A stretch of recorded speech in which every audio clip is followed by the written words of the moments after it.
guys! Welcome back to my channel. Magluto po tayo ngayon ng asam fish.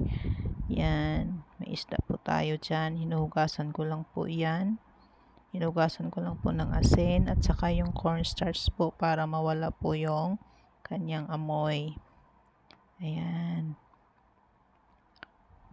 Guys, iwan ko po kung anong pangalan po ng isda na yan. Hindi ko po alam pero masarap kasi yan pag iluto mo ng asam. Ayan, ibabad lang po natin siya ng asin konti. Masahe na lang po. Masahe po yung tawag dyan para malasa po yung karni ng isda po natin. Ayan.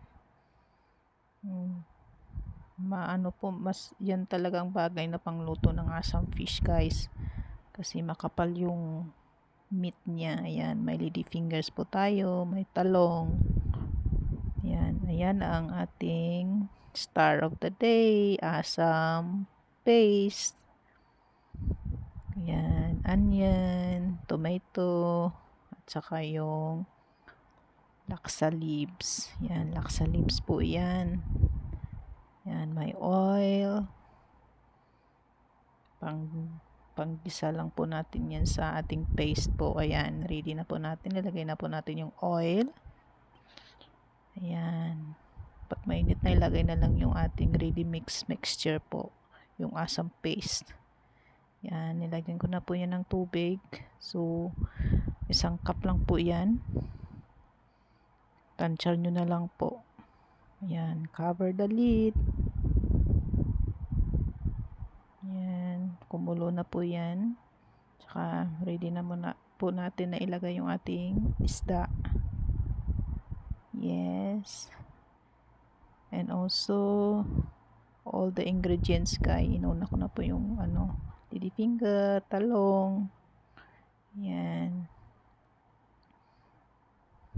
Marami pong gulay yan guys.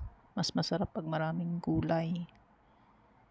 Yan guys, onion, tsaka tomato. At saka yung na rin natin. Yung laksa leaves po. Yan. Takpan na lang po natin. Halo-halo. Yan guys. Takpan po natin at saka hintayin na kumulo guys. Boil lang po natin yan hanggang sa maluto na yung ingredients at saka yung isda natin. Huwag masyadong overcook guys kasi pangit pag overcook, matigas na po yung meat ng ating isda. Ayan. Okay na po yan guys. Thank you for watching. Bye.